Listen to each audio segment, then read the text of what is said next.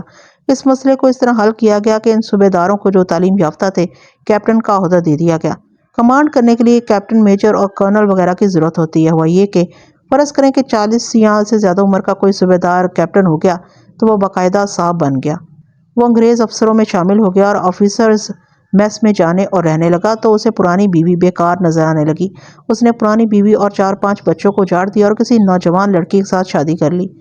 ایک دو نہیں، ایسے بہت سے واقعات ہوئے اور ان میں کئی واقعات سنگین جرائم بن کر تھانوں تک بھی پہنچے۔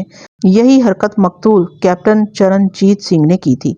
اس کی تفصیل ہمیں مقتول کے پڑوسی میجر ورما سے ملی۔ میجر ورما بریگیڈیئر میجر تھا۔ یہ بریگیڈیئر ہیڈ کوارٹر میں ایک پوسٹ ہوتی ہے۔ ہم نے اسے پوچھ گچھ کے لیے بلایا تو اس نے باقی باتوں کے علاوہ مقتول کی ہسٹری یوں سنائی کہ جنگ سے بہت پہلے مقتول سپاہی کلرک بھرتی ہوا تھا۔ یہ 10 جماعتیں پاس تھا اور آدمی بڑا محنتی تھا۔ جنگ شروع ہوئی تو ہر سپاہی کلرک کو حوالدار کلرک بنا دیا گیا تھا۔ چرن سنگھ نے تعلیم کی طرف توجہ دی اور فوج کا ایک تعلیمی امتحان آرمی اسپیشل پاس کر لیا۔ پھر اس نے کوشش کی اور سپلائی کور میں چلا گیا جہاں اسے جمعدار کا عہدہ دیا گیا۔ پاکستان آرمی میں جمعدار کو نائب صوبیدار کہا جاتا ہے۔ پھر اس نے اپنی تعلیمی پروگرام جاری رکھا اور اسے انٹیلیجنس میں لے لیا گیا اور وہیں اسے کیپٹن کا عہدہ دے دیا گیا۔ میجر ورما نے بتایا کہ انٹیلیجنس میں اس نے ایسی ذہانت کا مظاہرہ کیا کہ بڑے افسر اس کے گرویدہ ہو گئے۔ یہ تو میں نے 3 دنوں میں ہی دیکھ لیا تھا کہ چرن سنگھ انٹیلیجنس میں بڑا کامیاب اور دانشمند آفیسر ہے، لیکن دانشمند آدمی جب غلطی کرتا ہے تو معمولی سی غلطی نہیں کیا کرتا۔ مقتول نے اپنی عمر اور شکل و صورت نہ دیکھی اور اپنی کپتانی نہ جانے کیا سمجھ کر اتنی خوبصورتی اور ایسی نوجوان لڑکی کو بیاہ لایا۔ ظاہر ہے لڑکی کے ماں باپ نے مقتول کی کپتانی کو ہی بیٹی دی تھی اور یہ نہ سوچا کہ بیٹی کے سینے میں بھی دل ہے اور اس نے بھی کوئی خواب دیکھے ہیں۔ میجر ورما نے بتایا کہ امرت کور اس کی بیوی کے پاس بہت دیر بیٹھی باتیں کرتی رہتی تھی اور اپنے رونے روتی تھی۔ میں نے اسے روک دیا اور کہا کہ وہ اپنی بیوی کو یہاں لے آئے۔ اس کی بیوی آ گئی۔ میں نے اسے کہا کہ وہ بے تکلفی بلا جھجک یہ بتائے کہ مقتول اور امرت کور گھر میں کس طرح رہتے تھے اور کیا ان میں ناچاکی تھی۔ ورما کی بیوی نے بتایا کہ امرت کور اس کے ساتھ پوری طرح بے تکلف تھی اور دل کی ہر بات اس کے ساتھ کرتی اور اپنے رونے اس کے آگے رویا کرتی تھی۔ اس عورت نے بتایا کہ یہ لڑکی ذہنی طور پر نارمل نہیں تھی۔ عام طور پر اس کے منہ سے بے اختیار آہیں نکلتی تھیں اور کبھی آنسو بھی نکل آتے تھے۔ اس نے کبھی کوئی ایسی بات ہنسی مذاق کی نہیں کی تھی۔ کبھی تو وہ چپ چاپ گمسم بیٹھی ہوتی اور اچانک بولنا شروع کر دیتی اور کبھی تو اچانک غصے سے اس طرح بے قابو ہو جاتی جیسے اچانک بم پھٹتا ہے۔ ورما کی بیوی نے پورے وثوق کے ساتھ کہا کہ امرت کور اپنے اس خاوند کے ساتھ بالکل خوش نہیں تھی اور اسے آزاد ہونے کے طریقے سوچتی رہتی تھی۔ اس زمانے میں لوگوں کو ڈپریشن ہوتی ہوگی لیکن ابھی عام لوگ اس لفظ سے واقف نہیں تھے سوائے ڈاکٹروں کے۔ اس نے امرت کور کی جو علامتیں اور باتیں تفصیل سے سنائیں ان سے یہی تشخیص 2 قسموں کی ہوتی ہے۔ ایک میں مریض پر تقریباً ہر وقت رونے کی کیفیت آری رہتی ہے اور وہ ہر بات کا صرف منفی پہلو دیکھتا ہے۔ اس کی ہر سوچ منفی اور ملول ہوتی ہے، اس کے ذہن میں ایک خوف سا موجود رہتا ہے۔ ڈپریشن کی دوسری قسم زیادہ خطرناک ہوتی ہے۔